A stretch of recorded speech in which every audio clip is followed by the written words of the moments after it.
Hello viewers, আসসালামু আলাইকুম। Welcome back to my channel. আজকে আবারও সবাইকে স্বাগতম জানাচ্ছি আমার নতুন আরও একটি রেসিপি দেখার জন্য। আজকে শেয়ার করব সুজি দিয়ে একদম নতুন স্বাদের একটা পিঠা তৈরির রেসিপি। এমন এক পিঠার রেসিপি মুখে দেওয়ার সাথে সাথেই কিন্তু হাওয়ার সাথে মিশে যাবে। একটা খেলে আফসোস করবেন, আরও একটা কিন্তু অবশ্যই চেয়ে খাবেন।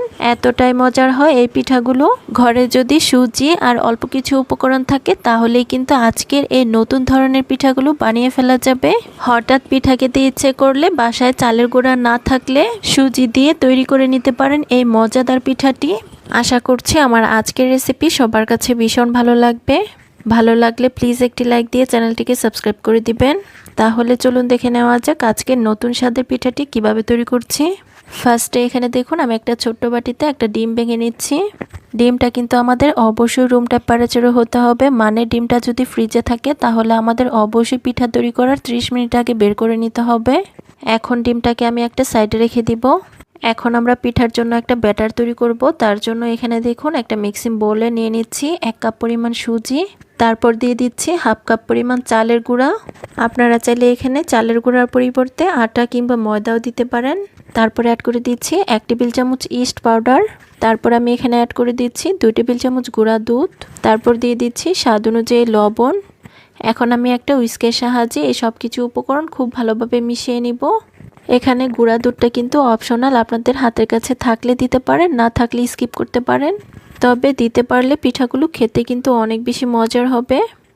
দেখুন হুইস্কের সাহায্যে সব কিছু উপকরণ আমাদের খুব ভালোভাবে মিশিয়ে নেওয়া হয়ে গিয়েছে। এখন এটার মধ্যে আমি দুধ অ্যাড করে একটা ব্যাটার তৈরি করে নিব। এখানে দুধটা কিন্তু একবারে দেওয়া যাবে না, অল্প অল্প করে অ্যাড করতে হবে আর ব্যাটারটা আমাদের তৈরি করে নিতে হবে। প্রথমেই বেশি পরিমাণ দুধ অ্যাড করে ফেললে ব্যাটারটা কিন্তু লুজ হয়ে যাওয়ার চান্স থাকবে, তাই অল্প অল্প করে দুধ অ্যাড করতে হবে আর ব্যাটারের ঘনত্বটা আমাদের বুঝতে হবে আর কতটা দুধ আমাদের এখানে লাগবে। বন্ধুরা, ঘরে যদি আটা ময়দা চালের গুঁড়া কিছুই না থাকে তাহলে কিন্তু সুজি দিয়ে আজকের এই লোভনীয় স্বাদের পিঠাগুলো বানিয়ে ফেলতে পারেন। দুধ দিয়ে ব্যাটারটা কিছুক্ষণ মিশিয়ে নেওয়ার পর এটার মধ্যে আমরা যে আগে ডিমটা ভেঙে রেখেছিলাম সেটাকে দিয়ে দিব। তারপর আবারও হুইস্কের সাহায্যে সব কিছু উপকরণ খুব ভালোভাবে মিশিয়ে নিব। এখানে যেহেতু আমরা ডিম অ্যাড করব তাই দুধের পরিমাণটা কিন্তু আমাদের প্রথম থেকেই বুঝে অ্যাড করতে হবে। তারপর আমি এখানে দিয়ে দিচ্ছি 1 চিমটি পরিমাণ এলাচের গুঁড়া। যেহেতু এখানে ডিম অ্যাড করা হয়েছে তাই ডিমের যে বাজে স্মেলটা রয়েছে এটা এলাচের গুঁড়া দিলে থাকবে না। আপনারা চাইলে এটার পরিবর্তে 1 চামচ পরিমাণ লেবুর রস দিয়ে দিতে পারেন। এখন আবারও এই সব কিছু উপকরণ খুব ভালোভাবে হুইস্কের সাহায্যে মিশিয়ে নিব আর এই ব্যাটারটা কিন্তু আমাদের একটু সময় নিয়ে খুব ভালোভাবে মিশিয়ে নিতে হবে। দেখুন ব্যাটারটা আমাদের তৈরি হয়ে গিয়েছে। এখন ব্যাটারের ঘনত্বটা আপনাদের একটু কাছ থেকে দেখিয়ে দিচ্ছি। দেখতেই পাচ্ছেন এরকম ঘনত্বের একটা ব্যাটার আমাদের তৈরি করে নিতে হবে। ব্যাটারের ঘনত্বটা কিন্তু এখানে বলে বোঝানোর মতো কিছুই নেই, দেখে এটাকে বুঝে নিতে হবে। এখন পিঠার এই ব্যাটারটা আমাদের রেস্টে রাখতে হবে, তার জন্য একটা ঢাকনা দিয়ে ঢেকে রেস্টে রেখে দিব 30 মিনিটের জন্য। ফিরে এলাম 30 মিনিট পর। এখন আমি ঢাকনাটা তুলে নিচ্ছি। দেখতেই পাচ্ছেন সুজির ব্যাটারটা কিন্তু অনেকটাই ফুলে গিয়েছে। এখন আমি আবারও চামচের সাহায্যে ব্যাটারটাকে খুব ভালোভাবে মিশিয়ে নিব। এখানে ব্যাটারটা কিছুক্ষণ মিশিয়ে নিলে কিন্তু আগের পর্যায়ে চলে আসবে। তবুও ব্যাটারটা যদি অনেক বেশি ঘন মনে হয় আপনারা চাইলে কিন্তু এখানে দুধ অ্যাড করতে পারেন। কিছুক্ষণ ব্যাটারটা মিশিয়ে নেওয়ার পর এটার মধ্যে আমি দিয়ে দিচ্ছি হাফ চা চামচ বেকিং পাউডার। তারপর আমি এখানে অ্যাড করে দিচ্ছি 1 চিমটি পরিমাণ বেকিং সোডা। তারপর খুব সামান্য পরিমাণ দুধ অ্যাড করে বেকিং পাউডার আর বেকিং সোডাটা ব্যাটারের সাথে খুব ভালোভাবে মিশিয়ে নিব। বন্ধুরা, যারা আমার এই ভিডিওটি দেখছেন প্লিজ একটি লাইক দিয়ে চ্যানেলটিকে সাবস্ক্রাইব করে দিবেন। আর যারা ফেসবুক পেজ থেকে দেখছেন প্লিজ একটি ফলো দিয়ে দিবেন। অনেকে আছেন ভিডিও দেখেন কিন্তু লাইক দেন না, প্লিজ একটি লাইক দিয়ে দিবেন। বন্ধুরা, দেখতেই পাচ্ছেন বেকিং পাউডার আর বেকিং সোডাটা ব্যাটারের সাথে খুব ভালোভাবে আমাদের মেশানো হয়ে গিয়েছে। এখন আমরা পিঠাগুলো বানাতে চলে যাব। তার জন্য এদিকে দেখুন আমি আজকের পিঠাগুলো বানানোর জন্য এরকম 4টি কাপ নিয়েছি। আপনারা চাইলে কিন্তু পিঠা প্যানের মধ্যে এই পিঠাগুলো বানিয়ে নিতে পারেন। এখন এই কাপগুলোর মধ্যে আমি খুব সামান্য পরিমাণ তেল দিয়ে দিচ্ছি। এখন একটা ব্রাশের সাহায্যে তেলটাকে খুব ভালোভাবে কাপের মধ্যে লাগিয়ে নিব। চাইলে কিন্তু আপনারা এখানে এই পিঠাগুলো স্টিলের ছোট বাটিগুলোতেও বানাতে পারেন। তো দেখুন কাপগুলোর মধ্যে তেলটা খুব ভালোভাবে আমাদের লাগানো হয়ে গিয়েছে। এখন এই কাপগুলোর মধ্যে আমি 2 টেবিল চামচ করে সুজির ব্যাটার দিয়ে দিব। আপনারা পিঠাগুলো কীরকম করে বানাতে চান সে অনুযায়ী কিন্তু এখানে ব্যাটারটা অ্যাড করতে হবে। আমি পিঠাগুলো একটু ছোট করে তৈরি করব, কেননা এই পিঠাগুলো দুধে দেওয়ার পর অনেকটাই ফুলে যাবে।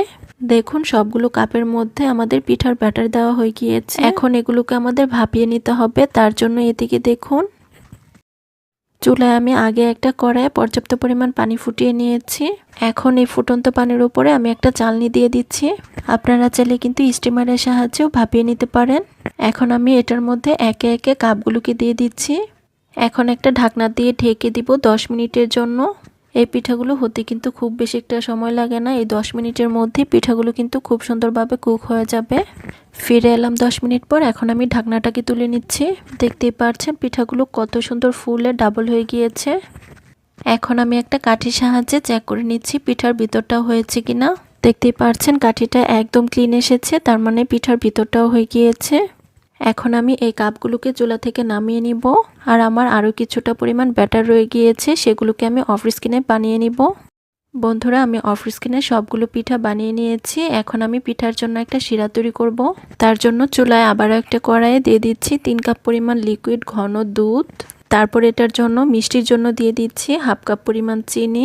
এখানে মিষ্টির পরিমাণটা কিন্তু যে যার পছন্দ অনুযায়ী দিয়ে নেবেন। তারপর অ্যাড করে দিচ্ছি 1/4 টিস্পুন লবণ বা স্বাদ অনুযায়ী। মিষ্টি খাবারে যারা লবণ পছন্দ করেন না তারা কিন্তু এখানে স্কিপ করতে পারেন। তারপরে অ্যাড করে দিচ্ছি 2টা এলাচ আর দিয়ে দিচ্ছি 2 টুকরো দারচিনি। এখন আমি একটা হাতের সাহায্যে এই সব কিছু উপকরণ দুধের সাথে খুব ভালোভাবে মিশিয়ে নিব। দেখুন সবকিছু উপকরণ মেশানো হয়ে গিয়েছে। এখন এই দুধটা খুব ভালোভাবে ফুটে ওঠা পর্যন্ত অপেক্ষা করব। দেখুন দুধটা খুব ভালোভাবে ফুটে উঠেছে। এখন আমি আবারও একটা হাতের সাহায্যে নেড়েচেড়ে মিশিয়ে নিচ্ছি। আর এই দুধটাকে আমি আরও 2 মিনিটের মতো হাই হিটে জাল করে নিব। বন্ধুরা আবারও বলছি, যারা আমার এই ভিডিওটি দেখছেন প্লিজ একটি লাইক দিয়ে চ্যানেলটিকে সাবস্ক্রাইব করে দিবেন। আর যারা ফেসবুক পেজ থেকে দেখছেন প্লিজ একটি ফলো দিয়ে দিবেন। বন্ধুরা দুধটাকে আমি 2 থেকে 3 মিনিটের মতো জাল করে নিয়েছি। এটা হয়ে গিয়েছে। এখন আমি চুলাটাকে বন্ধ করে দিব। তারপর এদিকে দেখুন আমরা যে পিঠাগুলো বানিয়ে রেখেছিলাম কাপগুলো কিন্তু এখন অনেকটাই ঠান্ডা হয়ে গিয়েছে। এখন আমি কাপ থেকে পিঠাগুলোকে তুলে নিব। আপনারা কিন্তু কোনোভাবে গরম অবস্থায় পিঠাগুলো কাপ থেকে তুলতে যাবেন না, তাহলে কিন্তু পিঠাগুলো ভেঙে যাবে। ঠান্ডা হলে তারপর আমাদের কিন্তু পিঠাগুলো কাপ থেকে তুলে নিতে হবে। দেখুন পিঠাটা কত সুন্দর হয়েছে, একদম ফুলকো আর অনেক বেশি জালিদার। একটি পিঠা কাপ থেকে তোলা হয়ে গিয়েছে। এখন একইভাবে বাকি সবগুলো পিঠা আমরা কাপ থেকে তুলে নিব। বন্ধুরা আপনারা যদি এরকম আরও মজার মজার পিঠা রেসিপি আবার নাস্তা রেসিপি দেখতে চান, সেখানে আমি অনেক রকমের পিঠা রেসিপি আবার নাস্তা রেসিপি শেয়ার করেছি, যেগুলো দেখলে আপনাদের কাছে ভীষণ ভালো লাগবে। এখন পিঠাগুলো আমি যে পাত্রে ভিজাবো সেটার মধ্যে নিয়ে নিচ্ছি।